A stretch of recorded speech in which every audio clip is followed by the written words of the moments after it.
Coming up, Six Flags membership cups are no more. Iron Menace construction continues to move swiftly with the Immelman being complete.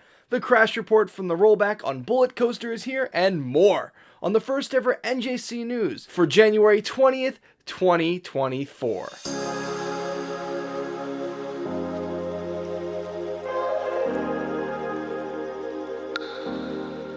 Hello everyone, and welcome to a brand new series. Let's just get this out of the way and discuss this brand new idea. This is a bi-weekly or weekly series depending on the news of that week, where I'll take a look at what's happening in the industry with an unbiased look. A new show for the amusement industry. So let's get started by focusing on the big news of the past 2 weeks. Bullet Coaster in Shenzhen, China rolled back a few weeks ago and something went terribly wrong. The ride in S&S Air Launch uses magnetic fins to slow the ride in the event of a rollback. They have hydraulic lifts on them that go up and down as you launch, the magnetic fins that are supposed to spring back up if anything happens. The train didn't launch properly, rolled back, and it didn't stop. It derailed slightly going to the train that was parked in the station, and it sent that train back into the brake run.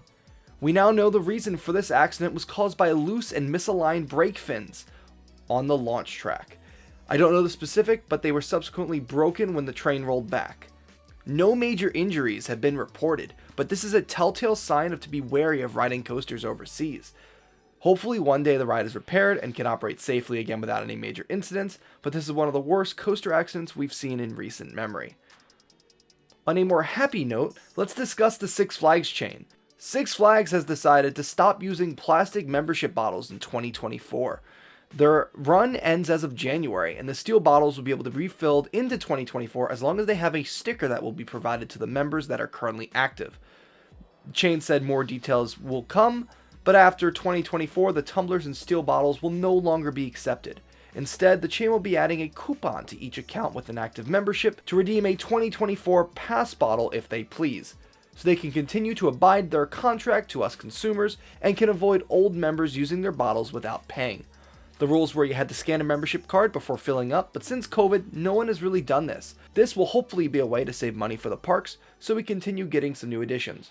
Although I don't know how much soda can really affect the bottom line. But let's talk about park-specific news. Great Adventure posted a photo showcasing the giant wheel, or big wheel, depending on who you ask and what page you on the website. It shows all of the gondolas being down beside one section for weight distribution and all of the lighting package down. The park advertised this as one of 2 major rides getting a full refurb for the 50th anniversary, and I'm excited to see how this looks with a brand new LED lighting package and new paint. And more Six Flags news, we're going to focus on Great Escape for our next 2 little stories. Great Escape Lodge decided to remove their Johnny Rockets restaurant that is attached to the resort. If you don't know, Great Escape is the park, and across the street they have a lodge with an indoor water park. The restaurant attached to that lodge was a Johnny Rockets. This news is coming from the Glen Falls Chronicle. They state, and I quote, "Given the age and space capabilities of the building and our exciting plans for the future, we've decided to design a new space that better aligns with our property makeup." Six Flags will announce its plans for the new space within the next couple of months, and they hope to have the demolition done by Q1 of 2024. The restaurant has actually been closed since September 2023, and it didn't look very popular when I visited this past year.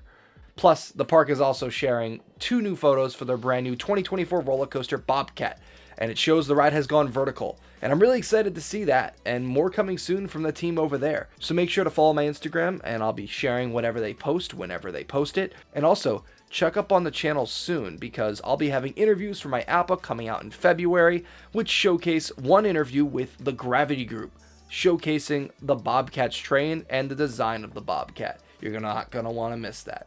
In other fun news, Fabbari has announced that they have sold the new world's tallest booster flat ride. Its location is unknown, beside it will be going to a park in the Middle East, standing about 264 feet tall, holding up to 24 people with a cycle time of 2 minutes. It will be one of the largest flat rides in the world and an awesome experience. I just rode a ride like this earlier this summer and got to film it at Great Escape again. Outlaw, despite being from a different company, is an insane experience and one of my favorite flat rides ever. A video coming soon on that also. We also have Iron Menace, which hasn't had an update from me for the last few weeks for good reason. I've been traveling and working, and the ride has been moving at a very fast pace of construction. Photos on screen are from Dorney Park and showcase the ride's implement being complete. We also got to see trains arrived, and they are still covered. For now. There is actually some news out of Palace Entertainment as well.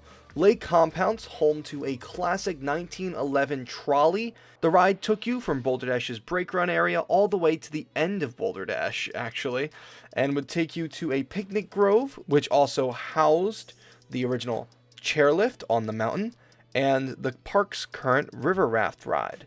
It would meet up with the train's Chance C.P. Huntington, so you could take a whole loop around the lake. The park confirmed on social media a few days ago that the ride is being removed. We do not know why the ride's being removed, as it is an integral part of the park's history, but if I were to guess, the ride was using a trolley leased from a museum, and that museum may want that trolley back and may want to put it somewhere else. It isn't the park's own property. It is from the, I think, Shoreline Trolley Museum. It was really cool to visit the park and seeing a real operating trolley. In a way, something that you would take to that park over 100 years ago. It really helped showcase that they care about their history, which I really appreciate in the 21st century. Lastly, winter Chillout dates were announced for Cedar Point's off-season event. This happens every year in February or March, where you get to walk around the park and help support a charitable event. Information's on the screen right now for how you can get on the list. It's going to be a lottery-style system, so you have to enter before you can even purchase tickets.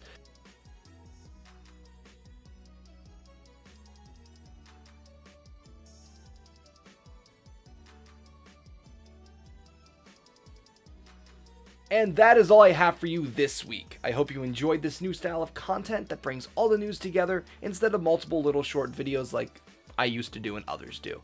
If you enjoyed this, check out my recent content, including a vlog from the world's most exclusive credit, an art museum with a roller coaster. What are the chances? Anyways, I'll see you all next time. Peace.